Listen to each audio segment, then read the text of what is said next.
start chapter number 11, and this is about motivating and rewarding employees. Right? We have 4 learning objectives for this chapter, starting with the first one, which is about define and explain motivation. Second, explain the early theories of motivation. And third, compare and contrast the modern theories of motivation. And fourth, the contemporary issues in motivating employees. So let's start the first learning objective, which is about define and explain motivation.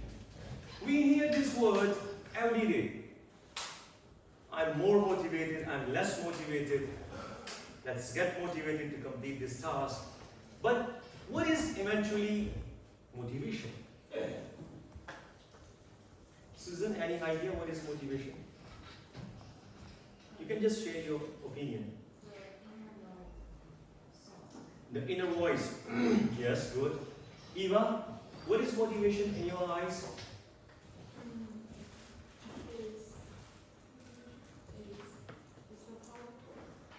The power, right? The internal power, the internal drive, the internal desire is referred to as motivation. Now let's discuss this in detail. Motivation is your internal drive, your internal desire, your internal voice that triggers 3 things. The first thing is it triggers your energy. Second, it gives clear direction. And third, it sustains your behavior. So in simple words, motivation is your inner voice that brings energy in your behavior towards doing certain tasks. Second, it is the internal voice that gives a clear direction to your behavior and what you should be doing, how you should be doing, why you should be doing, right? And third, it sustains your behavior. So in a nutshell, the internal voice that triggers 3 things in your personality. First of all, it brings energy in your actions. Second, it provides direction to your behavior. And third, it sustains your behavior. What is sustaining behavior? Susie? What is sustaining behavior, or sustaining in simple words? What is sustaining?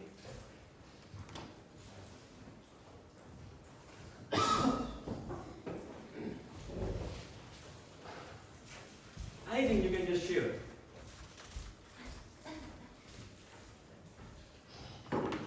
Lavender, what is sustaining? Sustaining?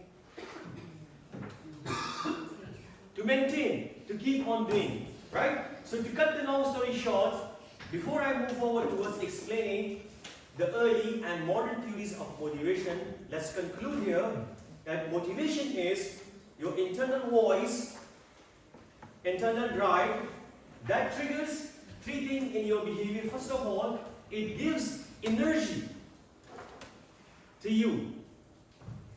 Second, it provides a clear direction. And third, it sustains your behavior. So, providing direction, energizing, and sustaining behavior is called motivation. Now keep this in mind, and we will explain the early theories of motivation and the modern or the present day theories of motivation. So let's start with the early theories of motivation. Compare and contrast early theories of motivation. So the first early theory of motivation is called Maslow hierarchy of need. Have you heard of this theory before? Hilda, have you heard of this? Ashley? So you heard of this theory, right? Can you briefly express the idea, what is this theory all about? You can share anything that comes to your mind. I think Maslow's hierarchy is mainly about divides our human needs in different levels. Good. Good. So Maslow's hierarchy of need is basically an early theory of motivation which divides the needs in a pyramid shape. And at the base or at the bottom of the pyramid, the needs are called physiological need or basic needs. The theory says that once you want to satisfy your needs, start with the basic needs. And the basic or physiological needs are the needs such as food, water, sleep, and shelter. These are the needs without which human cannot survive. Eva, can you survive without water? Owen, can you survive without food?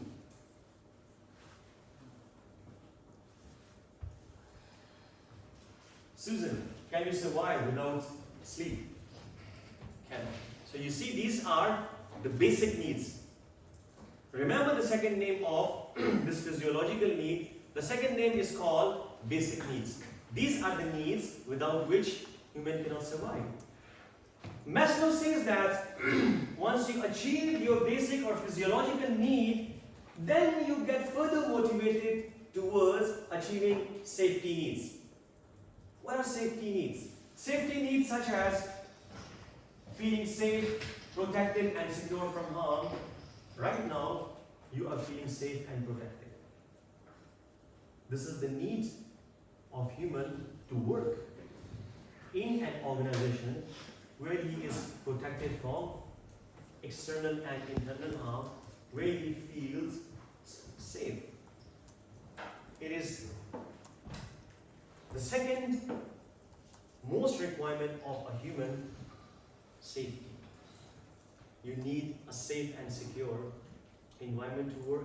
You need a safe and secure classroom to sit, right? And so forth.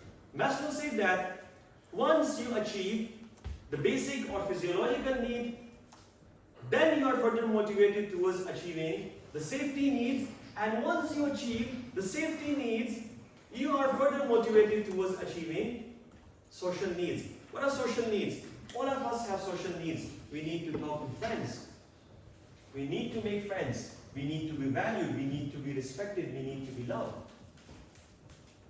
We need to go out in the societies. We need to go to the parks. We need to talk to our friends and families. These are our social needs. Man is social animal. So we need social needs. Okay. The good thing or the bad thing is that some people stops at social needs. They don't climb further higher. Once they get basic need, safety need, and social need, they're okay with that. They do not want to have esteem needs and self-actualization. Let me give you a classic example from today's world in the context of social needs. Do you know a whole new generation in Japan referred to as hikikomori? Have you heard of this word, Jay? Hikikomori? Agnes, have you heard of hikikomori? Hiyako? You should search about this. Now this is a whole new generation in Japan. They're afraid of coming out in the society. They spend years inside their rooms. They get the physiological, meaning the food and sleep needs and safety need, that's it. They do not have any social needs. They are afraid to come and talk in the society and face people. They are afraid. You should search about this hikikomori. It's a new whole generation in Japan. Right? They do not have social needs. They are afraid of talking and coming out in the society. Some people stops at social needs. But some people, after achieving their social needs, they are further motivated towards achieving esteem needs. What are esteem needs? Esteem needs are the needs where we want to be valued, where we start to think that we should be valued. Or these are your needs which gives you some value, some respect, right? Some people want to be valued, thus they are further motivated towards it and they work hard. They achieve certain designation in the organization for which they are valued. They invent something new for which they are valued. They publish something good for which they are valued. They do something right for which they are valued. Once these people achieve esteem needs, meaning they are valued in the society,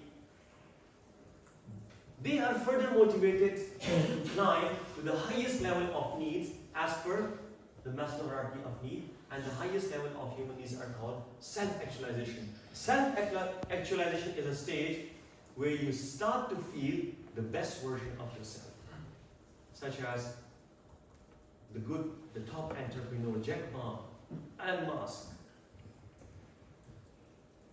When you invent something new, when you give something great or good to the world, so you feel good about it, right? These are the highest level of human needs as per the Maslow hierarchy of need pyramid, right? Maslow said that if you want to address, if you want to attain, if you want to complete your needs, first of all start with the basic needs: food, shelter, and sleep. Once you get the basic needs, then you should be further motivated towards achieving the safety need. Once you achieve the safety need, you should be further motivated towards achieving social need. Once you achieve the social need, some people are further motivated towards achieving esteem needs. Once they achieve esteem need, some people are further motivated towards achieving self-actualization need. And this is the pyramid. You see, the physiological needs, the second name of these needs, remember it, right? The second name is basic needs for survival. These needs are required for your survival. Safety needs, feeling safe and secure. Social needs, love, belonging, and friendships. Esteem needs, feeling confident and respected and valued. And self-actualization, becoming the best version of yourself. Any question from Maslow hierarchy of need? So the first early theory of motivation is Maslow hierarchy of need. The second early theory of motivation is called McGregor theory X and theory Y. McGregor says that there are two types of employees in an organization. The first type of employees are called type X, and the other type of employees are called type Y. Type X are those type of employees who have little ambition to work. They dislike the work. They dislike responsibility. And type Y are those type of employees who are already motivated. They like work. They like responsibility. Now I have a question from you. Eva, if we talk about type X or theory X, meaning those type of employees who dislike work. So do you need a strict control over them or a lenient control over them, or non-strict control over them if they dislike the work? Good. We need a strict control because they are not motivated to work, so we need a strict control. On the other hand, Bella, if the employees type Y, they are already motivated, they like responsibility, they love work. Do we still need strict monitoring and strict motivation strategies, or we need simple monitoring, right? So let me conclude. McGregor theory X and theory Y says that there are two types of employees, type X and type Y. Type X are those kind of employees who don't like work, and type Y are those type of employees who like work. So those type of employees who don't like work, we need strict control over them. And those type of employees who already like the work, they're already motivated to work, you don't need to have strict control over them. For example, if I give an assignment to this class to write 1 page of literature review by next class. And only Owen, do not write it. So I'll text you, Owen, send me the work. I'll email you, Owen, please complete the work. This texting and emailing and messaging you is strict control because you are not motivated to work. But I will not disturb the other class because they have already submitted the work to me on time. Right? So this is type X and type Y. Type X employees, Tristan, need strict control. Type Y, they are already motivated, they need not a strict control strategies. Right? Any question from McGregor theory X and theory Y? Any question? Arya, any question from McGregor theory X and theory Y? No, right? Agnes, any question from? No. Good. Let's move forward towards the third early theory of motivation. This one is very tricky. The Hasberg two-factor theory. Remember that in the previous learning objective, according to McGregor, we had 2 sets of employees. In Hasberg, we have 2 sets of factors. In Hasberg two-factor theory says that, let's read first and then I'll try to explain it. The Hasberg two-factor theory states that job satisfaction and dissatisfaction originates from 2 distinct sets of factors. To keep employee happy, you must address hygiene factor as they affect job satisfaction. And to truly motivate them, you must add motivators because motivator create satisfaction. Now, it says that in an organization we have 2 sets of factors. Hygiene factors and motivators. Hygiene factors are those factors that brings dissatisfaction at work. And motivators are those factors that bring satisfaction at work. Now, what you should be doing as a manager, that you should be fixing the hygiene factors. Why you should be fixing the hygiene factor? I have a technical question. Susan, why you should be fixing the hygiene factors?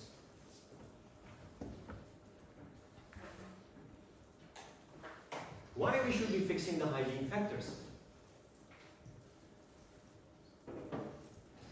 The hygiene factors. Why we should be fixing it? First of all, what is hygiene factors? Hygiene factors are those factors that brings dissatisfaction at work. For example, if your relationship with your supervisor is not good, will you be satisfied to work? No. If the company policies are very strict, bad policies, strict policies, will you be satisfied to work? No. If your relationship with your supervisor is not good or unhealthy, will you be satisfied to work in an organization? No, right? If your salary is low, will you be more happy, satisfied to work? Of course, no. If your personal life is affected, the work-life balance, meaning you only have work, no life. The work-life balance, we should have balance, right, between work and life. If you do not have a personal life, only work, will you be satisfied? No. Security, if you are feeling insecure, working in an organization, will you be satisfied? No, right? So since hygiene factors, as we discussed in detail, are those factors that brings dissatisfaction. So why we should be fixing hygiene factors? Because if we don't fix hygiene factors, employees will remain dissatisfied at work. So we need to correct hygiene factors because we need to reduce dissatisfaction at work. Ashley, next technical question. If the employees remain dissatisfied and they keep on working with dissatisfaction, what will happen? Will the company achieve its goal?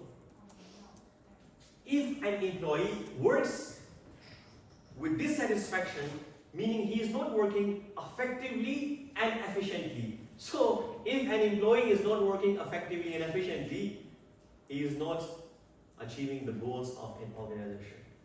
So that's why we need to fix hygiene factor. Next important thing that you need to keep in mind that even if you fix, Hilda, even if we fix hygiene factors, it does not motivate an employee to work. Tristan, this is very tricky. Even if we fix the hygiene factors, it stops dissatisfaction, right? But it do not motivate an employee. For example, Tristan, if your salary is very low, of course you are dissatisfied, right? If I as a boss fix that salary for you, so you are not dissatisfied anymore. But are you still motivated to work from 9 to 5? That is a different story. That is a different thing. So even if we fix hygiene factors, it is not a guarantee that employees will still be motivated to work. So in order to motivate or bring satisfaction at work, the Hasberg says the company should focus on motivators. Now let's talk about motivators. Jay, if you can achieve a lot in an organization, so will you be satisfied or dissatisfied working with that organization? If you can achieve so much, if you can achieve higher salary, you can achieve self-actualization, if you can achieve good status, if you can achieve multiple things working with that organization, so you will be satisfied or dissatisfied? Satisfied. If you can grow in an organization, if you can grow as in terms of your communication skills, if you can grow in terms of your financial status, if you can grow in terms of your status, will you be motivated and satisfied or dissatisfied working with that organization? Of course you will be satisfied working with that organization. So now let's take one example. Salary, which is a hygiene factor. If it is low, employee complain. But if we fix the salary, the employee feel okay, but still not motivated to work from 9 to 5. That is a different thing. Recognition, which is a motivator. When given, employee feels happy and motivated. If you are being recognized, if your efforts are being recognized financially in the shape of title or in any other form, your services are recognized, you feel satisfied working with that organization. So the Hasberg two-factor theory says that there are two sets of variables or two factors in an organization: hygiene factors and motivators. Hygiene factors are those factors that leads to dissatisfaction at work, and motivators are those factors that leads to motivation and satisfaction in the work. So as a manager, your job should be to fix the hygiene factors. Why? Because it will stop dissatisfaction, but still it will not bring motivation. In order for you to motivate employees, you need to work on motivators.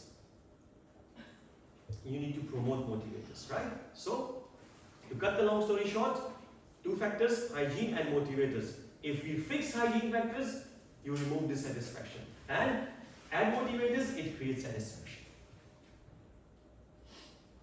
Clear? Any question from Hasberg two-factor theory? Right, so the third theory of motivation, the fourth early theory of motivation is McLennan three-need theory. So what is McLennan three-need theory? McLennan said that people are motivated to work because of three needs. Because of their three needs. The first need is called need for achievement. The second need that motivates someone to work is need for power. The third need that motivates someone to work is the need for affiliation. Three needs. Need for achievement, need for power, and need for affiliation motivates an employee to work. Now let's start discussing the first need for achievement. Eva, if you want to achieve A in this class, right? So will you be motivated to learn the lectures, to come on time, to sit for exams, to present well, or you will be not motivated if you want to achieve A in this class? So will you be motivated in the activities of this class, or you will not be motivated in the activities of this class? If you want to achieve A in this class, so you will come on time. You will listen my lecture carefully. You will review all the material before exams. You will prepare for your presentation. Why? Because you want to achieve A in this class. That achieving A motivates you to sit in this class, to study hard in this class, and to present well. Need for achievement motivates you to perform. Need for power. Some people need power. They have the greed for power. They want to accumulate power. And if you remember correctly, in the past lecture, I explained to you there are different types of power. Coercive power, legitimate power, expert power, right? Coercive power, legitimate power, expert power, reward power. I hope you remember all those kind of powers. Now, some people are motivated to work because they want to get power. Power for what? They want to accumulate power because they want to implement their own rules, their own agenda.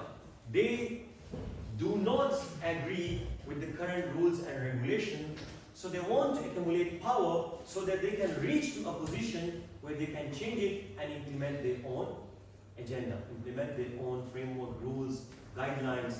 They need power.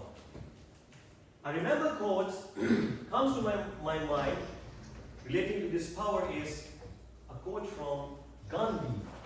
Who is Gandhi? Who was Gandhi? Gandhi. You know Gandhi? Chloe, who was Gandhi? A famous Indian politician. How do you know about him? So you love history, you love politics? So you read a story about him. Gandhi once said, very interesting, Susan, he said, if you don't like a rule, still follow that rule. Serena, Gandhi said, if you don't like a rule, still follow that rule, reach at the top and change that rule. So some people need power. Why? Because they want to change certain rules. They want to implement their own version of solutions to different problems. They need power for it. Some people need power so that they can implement their own agenda, their own rulings, their own laws. That's why people need power. So keep in mind that those who need power, they are motivated to work for it. They are motivated to work for it and reach to a certain position where they can exercise that power.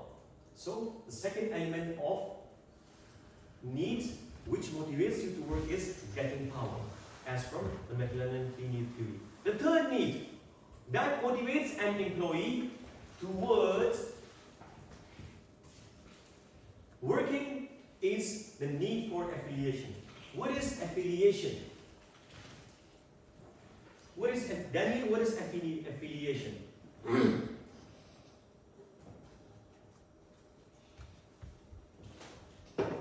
What is affiliation? It's easy as ABC. Susie, what is affiliation? Relationship. When you are associated with an organization is referred to as your affiliation. Likewise, I am affiliated with Wenju King University. So this affiliation, some employees, some people has a craze of joining certain organization. For example, I know many friends of mine who wants to join Tsinghua University. They want to be affiliated with Tsinghua or Peking or Oxford University. Why? It gives some prestige. Right? It is a great affiliation to have. It is not that easy to join Tsinghua University or Peking University or Oxford University. It requires a lot of efforts in terms of publishing, in terms of services, in terms of administrative works. You need to have a big, good, solid profile to join those kinds of organizations. So, some people are motivated because of affiliation, because they want to affiliate themselves with certain organization, so they work hard for it. They are motivated to working it. The McLennan, in simple words, McLennan 3 need theory says that people are motivated because of 3 factors: the need for achievement, the need for power, and need for affiliation. These 3 needs motivates you towards doing something, or these 3 needs motivates you toward working. Right? So in the early theories, it concludes the early theories of motivation. We have 4 early theories of motivation, starting with the first one, which is Maslow hierarchy of need. As per the Maslow hierarchy of need, Maslow said that if you want to satisfy your needs, start with the basic physiological needs. Then once you achieve the basic physiological needs, you should be further motivated towards achieving safety needs. Once people achieve safety needs, they are further motivated towards achieving social needs. Once people achieve social needs, they are further motivated towards achieving esteem needs. Once people achieve esteem needs, they are further motivated towards achieving self-actualization needs, and the pyramid ends with self-actualization, which is the highest level of need. Then comes after the McGregor theory X and theory Y. So McGregor theory X and theory Y says that we have 2 sets of employee X and Y. So X is the type of employees who do not like work. They don't take any responsibility. So if they don't like work, they don't take responsibility, we should have a strict control on them. McGregor theory Y refers to the set of employees who are already motivated to work. They like the work. So if they are motivated, they like the work, we need a non-strict or a less strict control over them.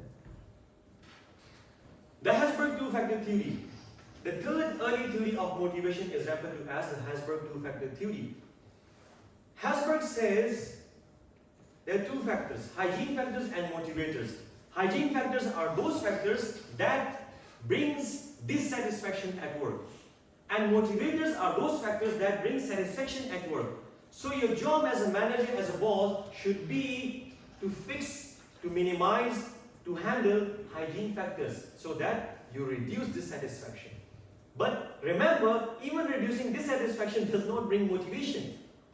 So you need motivators. In order to make employees satisfied, you need motivators. The 2-factor theory, hygiene and motivators. So you should be fixing hygiene factors to remove dissatisfaction, and you should be adding motivators towards increasing satisfaction.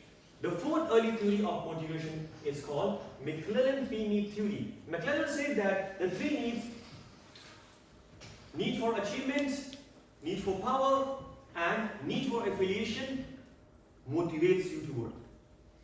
Now let's come towards the contemporary theories of motivation. So what do you mean by contemporary? Or what is contemporary?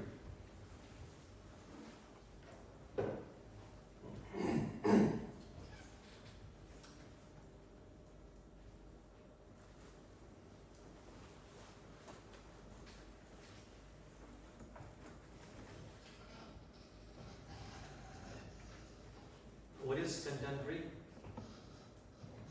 Owen, can we start with you? What is contemporary? Anything that comes into your mind, you can share it bluntly, without being right. Huh? As of now. Yes, makes sense.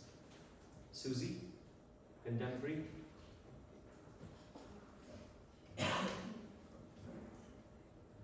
Contemporary. Alex? Alex, contemporary? Huh? What is contemporary?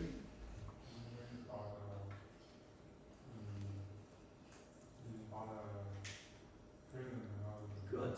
It's about the present time. As Eva, we discussed the early theories of motivation.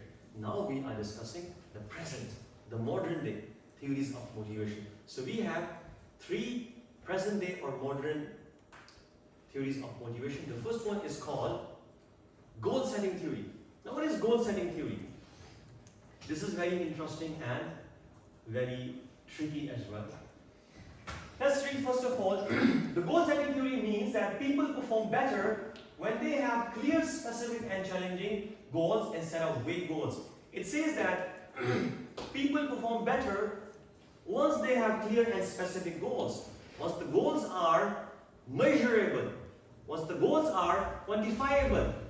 But if they have vague goals, they're not motivated to work. If your goal is not clear, how you can be motivated to work?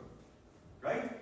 So it says, first of all, we should have clear and specific and challenging goals instead of confusing or vague goals.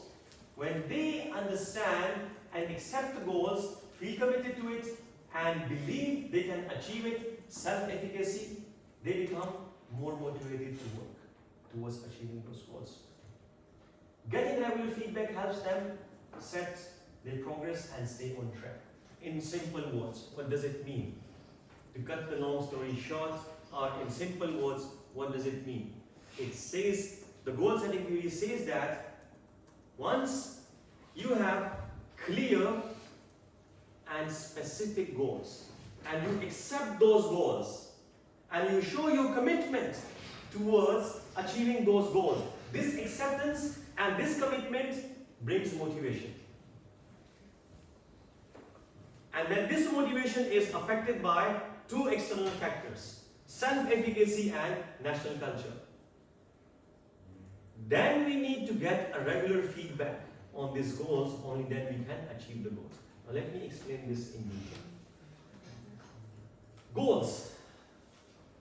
In which function of management we set the goals? The short-term goals, the long-term goals. In which function of management we set the short-term goals and long-term goals? Lavender? In which function of management we set the short-term goals and long-term goals? You're right, in planning. In planning, we set short-term goals, long-term goals. As highlighted in mission statement and vision statement. And mission statement is towards short-term goals or long-term goals? Susan? The mission statement is towards short-term goal or long-term goals? And Chloe, the vision statement is towards short-term goals or long-term goals? The vision statement, vision statement. The vision statement. Long-term goal, you're right. Right? So the goal setting theory says that once you set the goals, and you're right, goals, we set the goals in the first function of management planning. The goal should be specific. Specific means which can be easily measurable, which can be easily quantifiable. Tristan, can you measure the number of stars in galaxies, in the galaxy? This is unmeasurable goal. So goals should be specific, measurable and quantifiable. You can easily quantify it, right? So once you set the goals are specific, meaning you can easily measure it, and then you accept those goals. You show commitment that yes, I will be completing these goals. Because even if the goals are set for you, if you don't accept those goals, you don't show commitment towards those goals, you will be not motivated to work. So first of all, we need to set specific goals. Then we need to show commitment towards accepting those goals. Yes, I accept these goals. I will achieve these goals. Right? So we accept the goals by participation. We participate in all those activities that are related towards accomplishment of the goals.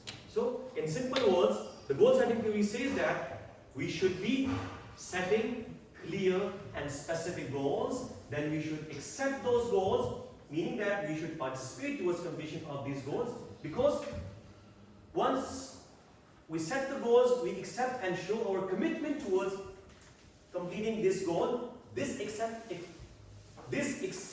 brings motivation. This acceptance brings motivation.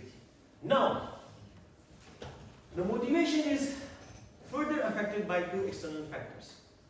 The first factor is called self-efficacy and national culture. What is self-efficacy? And what is self-efficacy?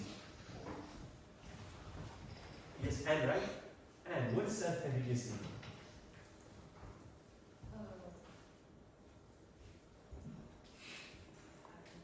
Maureen, can you try? What is self-efficacy?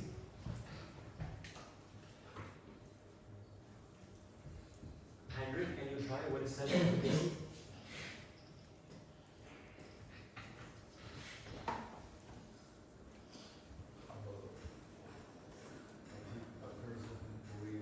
Good.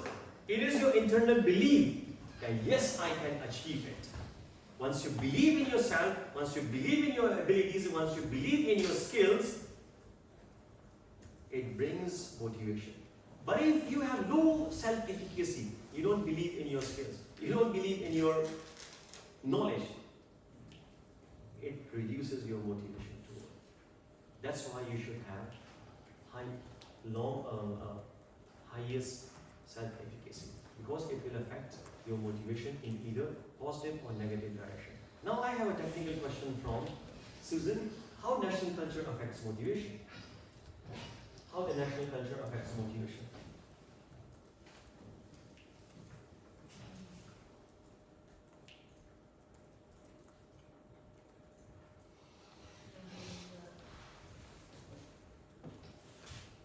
Okay, let me refresh with one sense. Do you remember we studied the Goethe-Hofstede framework, which shows 6 dimensions of culture: power distance, individualism versus collectivism, masculinity versus femininity, long-term versus short-term orientation, indulgence and restraint, right? As per the second dimension of the Goethe-Hofstede framework, which says individualism versus collectivism, we studied that in China, people complete their goal, or they feel happy towards completing their goals when the goals are in group goals. And in USA, so China is collectivism. And in US we have individualism, meaning that people, employees tend to complete their goals individually. I have a technical question for you now. Imagine you are working in USA. So the national culture is USA, right? You are working in USA. And the goals designed by your organization are group goals. So will you be less motivated to work or more motivated to work? Yes. Why? Because Because America is individual. American society referred to as individualism as per the Goethe-Hofstede framework. So, if an individualism means they tend to complete their goals, they love to complete the goals individually. But if you are working in America and the goals are group goals, you'll be less motivated to work. Now flip the coin. Actually, if you are working in China, so the national culture now is Chinese culture. And the goals are are designed in a way that it should be achieved in a group. Will you be less motivated to work or more motivated to work? You will be more motivated to work because as per the good Hofstede framework, the Chinese culture, people tend to complete their work or the goals collectively. You see how national culture can affect motivation. It can either affect your motivation in a positive direction or it can affect your motivation in a negative direction. Right? Remember the good Hofstede framework, individualism versus collectivism. So, collectivism, China, and individualism, USA. So as we discussed in this case, if the goals are group goals, if the group goals are group goals, so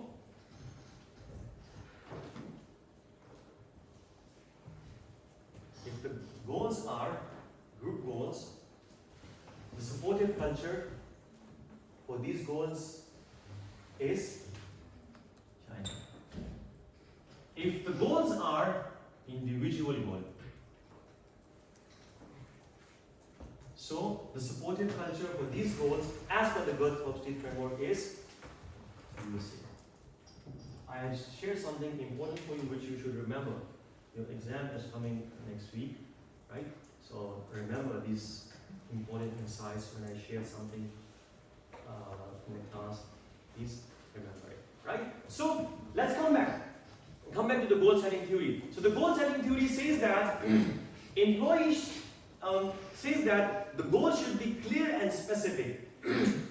Once you have clear and specific goals and you accept those goals, or you show commitment toward those goals, so this acceptance and commitments bring motivation to work, and that motivation is further affected by two external factors. The first factor is called self-efficacy and national culture. Self-efficacy means your internal belief, yes, I can do it, it further motivates you to do. But if your self-efficacy is low, it demotivates you to work. Same as in national culture. The national culture can either motivate or demotivate you to work your goals depending on the nature of goal. Next, we should be getting a regular feedback on the goals. Why we should take a regular feedback on the goals? Why? It is required. So you can set a time period where you can get a feedback monthly, quarterly, biannually, annually. Why feedback is required? Eva, why feedback on the goals is required? Why it is required to get feedback on the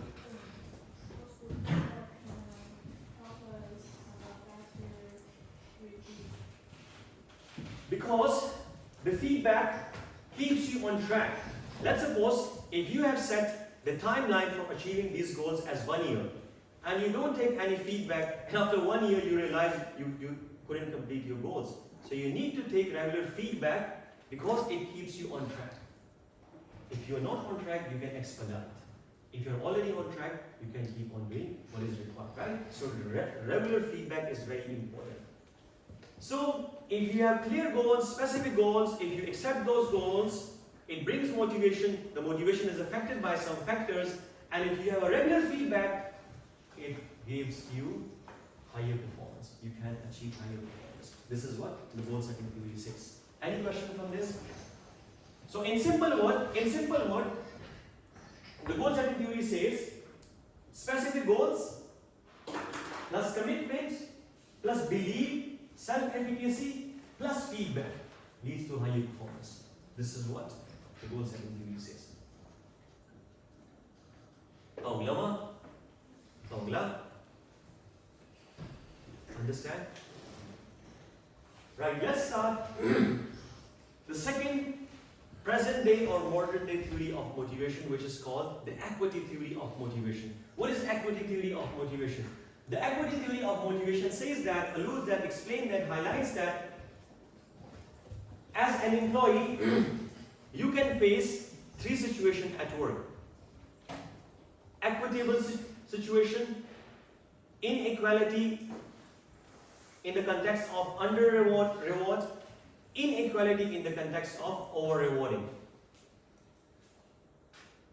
It says that employees are motivated once they are at the equitable situation. What is an equitable situation? Eva, if your inputs and outputs is equal to the input and output of Arya, it is equitable situation. What does it mean? Your input means the amount of time that you spend on your job. And output means the salary which you get as a result.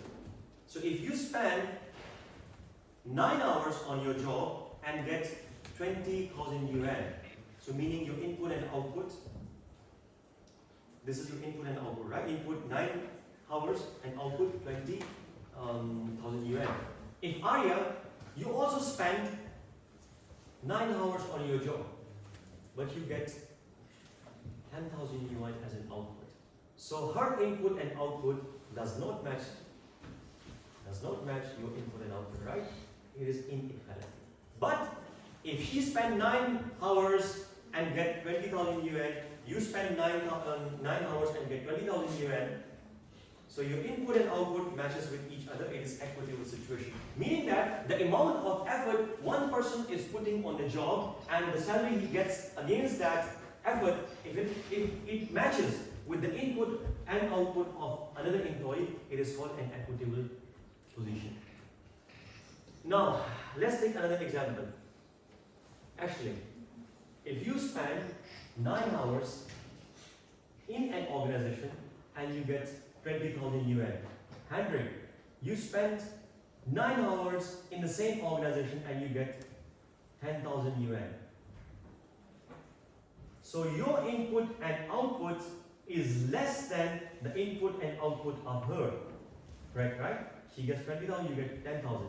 In this case, it is inequality because you are under rewarded. Now, let's take it from your perspective. 9 hours, 20,000. 9 hours, 10,000. So you are over rewarded. It is also inequality. Now I have a technical question from you. At which position an employee feel motivated to work? Susan, at which position an employee feel motivated to work?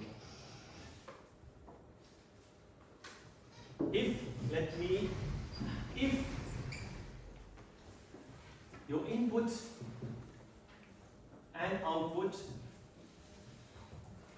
is equal to the input and output of another employee, this is situation number 1. And you know what is input, right? The amount of time, the amount of skill, the amount of energy that you put on your job, and output means the salaries, the benefits that you get from the organization. So this is situation number 1. Situation number 2. If your input and output is less than the input and output of another employee, and situation number 3, if your input and output is greater than the input and output of another employee. Now, let me further explain. The first situation is equitable situation. The second situation is you are under rewarded or over rewarded? Under rewarded. And the third situation is that you are over rewarded. Which situation motivates you to work? Over rewarding, under rewarding, or equity? Equity. So it does not motivate you to work, the over rewarding. You are getting more. It does not motivate you to work. The over rewarding. It motivates you to work. Okay. Now remember this. If this situation motivates you to work at this time of period, Meaning that Lavender and you, if I take your example, she spent the same amount of time as you. She gets 10,000 yuan, you get 20,000 yuan. This is our rewarding, right? And you are happy with it now. In the future, maybe I get more than you. You spend 9 hours, I spend 9 hours. You are paid 20,000 yuan, I'm being paid 40,000 yuan. Will you still be happy with this? You see, because if today you are happy with over rewarding, maybe in the future you will be dissatisfied with this when you are compared with another employee. So that's why the equitable position is the one in which employee feel motivated to work. I'm spending the same amount of time and I'm being rewarded for it equally as other employee. I'm happy with this for a longer period of time. Right? So the motivation comes in an equitable situation where your input and output matches with the input and output of another employee. You feel motivated to work and vice versa. If today you are happy with over rewarded, tomorrow you will be unhappy with this because if you are being compared with me and I'm over rewarded against you, will be dissatisfied again. Right? Next, the final theory of motivation in the context of modern theories of motivation, the final theory is expectancy theory. As its name suggests, it is based on some expectations. If you expect as an employee that if you put some efforts, those efforts will improve your performance, and that improved performance will bring some rewards, and those rewards are worth having it, you will put more effort and you will be motivated to work. For example, the expectancy theory states that people are motivated when they think their efforts will pay off. Actually, if you think that even if you study for 10 hours a day in this class for this MGS 2030, you will not get A, will you be motivated to work? You will not be motivated to work. So once you think that your efforts are going to pay out, you feel motivated to work and vice versa. If they believe that working harder will help them perform well, and that performing well will earn some rewards, and those rewards are worth having it, you'll be motivated to work. In simple words, people work harder or people are motivated to work when they believe their efforts will lead to performance, and that performance will lead to some meaningful rewards, and those rewards are worth having it. Now, let's take a look at this exhibit 11.8, which is very, very important. The expectancy theory has 3 parts. Remember these 3 parts: part A, part B, and part C. Tristan, these 3 parts are very, very important. Part A, part B, and part C. Part A shows effort and performance linkage. See here, part A shows the effort and performance linkage. This is part A, right? So it shows this effort and this performance linkage. And this is called expectancy. Part B is called instrumentality. Part B is called instrumentality. And instrumentality is about the performance and rewards linkage. Part A is about effort and performance linkage. Part B is about performance and reward linkage. And this is called instrumentality. And part C is about attractiveness, meaning these rewards are worth having it, or these rewards leads to your individual goals. It is called balance. Remember the name. Part A is called expectancy, part B is called instrumentality, and part C is called balance. What is balance?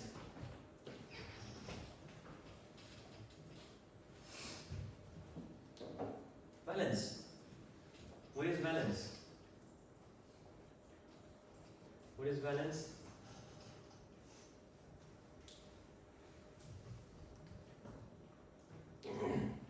The reward for the goals. The reward for the goals is called valence.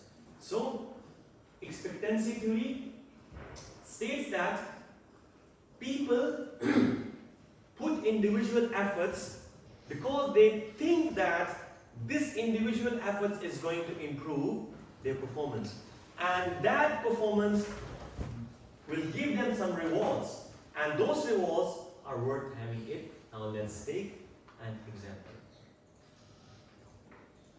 Component A, expectancy. Expectancy is the effort and performance linkage, right? As I explained, effort and performance linkage. Let's take an example. If I study hard, I will get good marks. Susan, can you highlight the effort and performance from this statement? The effort and performance linkage in this statement. If I study hard, I will get good grades. So where is effort and where is performance?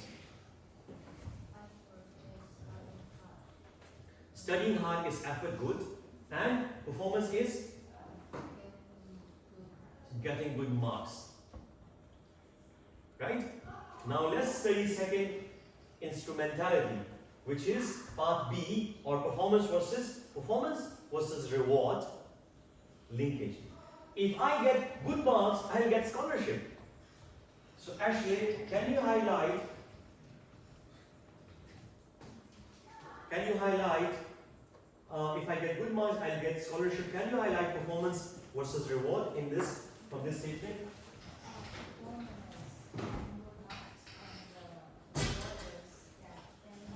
Good.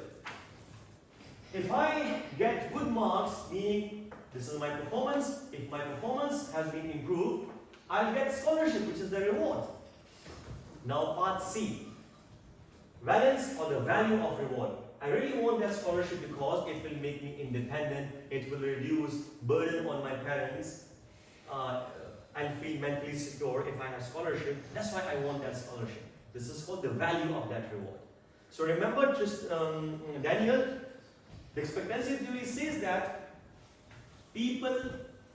when people expect that their effort will improve their performance, and that improved performance will give them some rewards, and that rewards are worth having it, people are motivated. Right? So this is expectancy theory. Now let me conclude what we have studied so far. So we studied, this is chapter number 11, and it's about motivating and rewarding employees.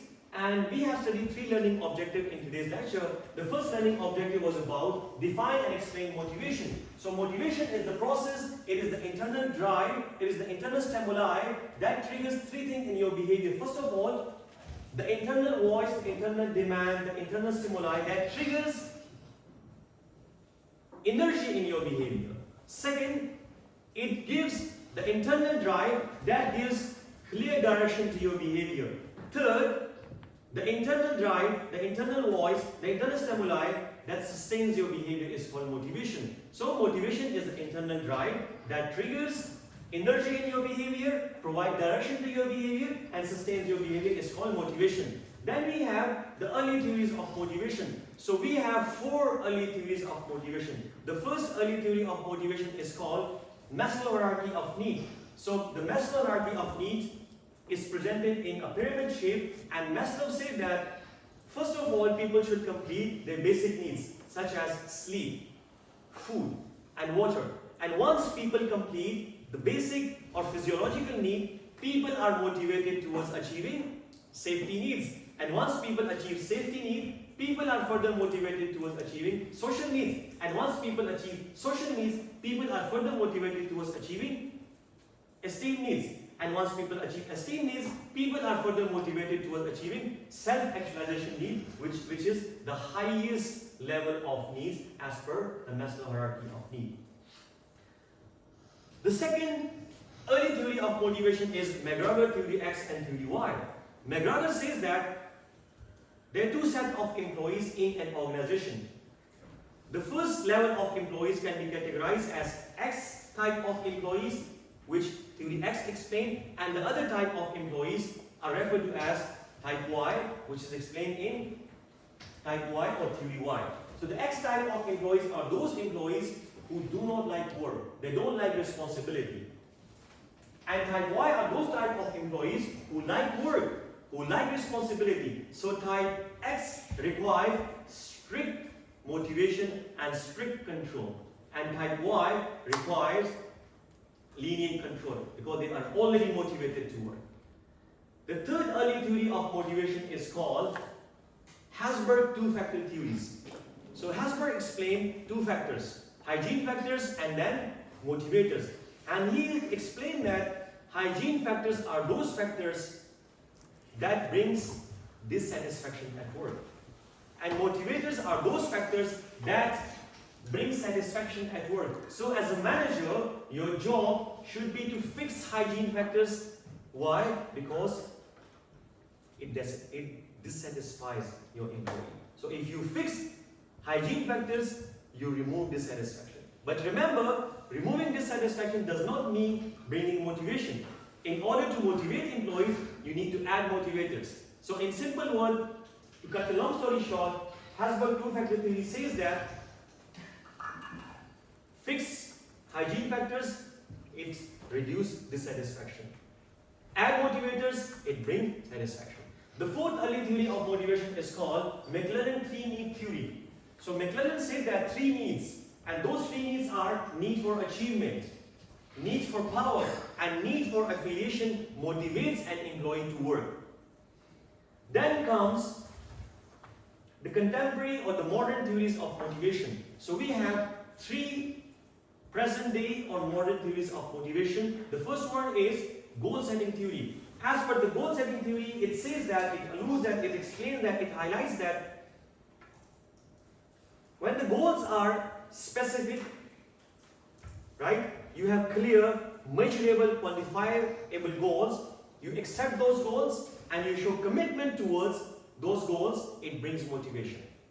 The acceptance, right, the acceptance and commitment of goals bring motivation, and this motivation is affected by two external factors: self-efficacy, your internal drive, and national culture. Then you should have regular feedback for your goals. Regular feedback daily, weekly, quarterly, biannually, annually, because it keeps you on track. And if you are on track, you can achieve higher performance.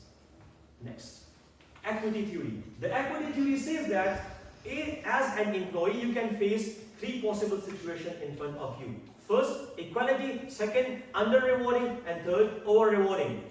So the element or the position in which you feel equality, meaning that your input and output is equal to the input and output of another employee, you feel an equitable position. This position motivates you to work, and vice versa. The last theory of motivation as per the contemporary theories of motivation is called the expectancy theory. So the expectancy theory says that when people expect that their efforts will increase their performance, and this increased performance will bring some rewards, and those rewards are worth having it, people are motivated to work. And the expectancy theory is divided into three paths: path A, path B, and path C. Path A shows the linkage between effort and performance, and it is called expectancy. Path B shows the linkage between performance versus reward, and it is called instrumentality. And path C shows attractiveness or balance, right? So that's it about chapter number 11, motivating and rewarding employees. Do you have any questions from this? Do you have any question from this, these three learning objectives? Any question? Alright, so if you do not have any question, okay, so you can read this fourth learning objective as your homework, and I will be discussing it in the next class. So you can read it before the next class, and you can discuss it in the upcoming class, right? So let's take an attendance, and then we are good to go. W03, right? Valir? Iris, Andy, Evangeline. Evangeline is absent today. Lavender. Okay, before I forget, remember that you have your quiz number 2 on next Wednesday. Next Monday, I will be giving you a revision, and then you have quiz number 2 next Wednesday, right? So don't forget it. You still have a quiz. Owen, Patty,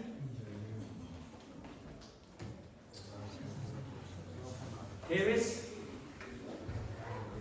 Yale, Phoenix, Arya, Becca, Bella,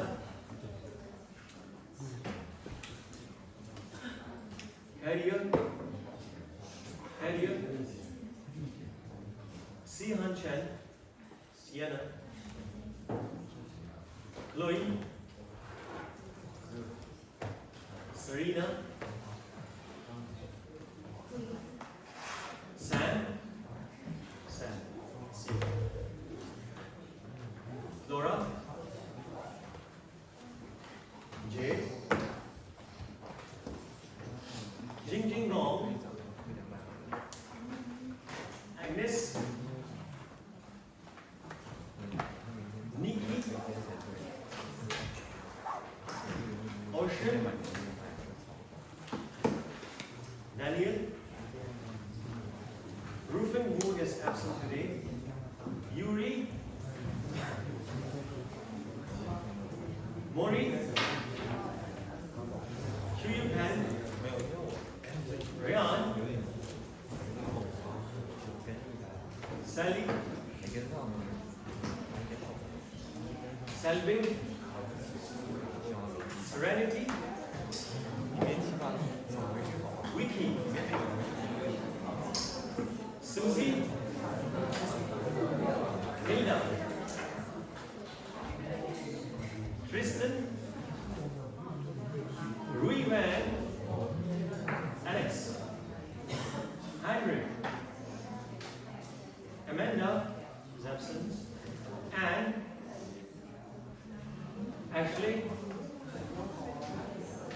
Eva, Ani, Junyan Yin, Phoebe, Jaden, Daisy, Tiago, Erin, Chloe, and Abel. Alright, thank you so much, and see you next Wednesday.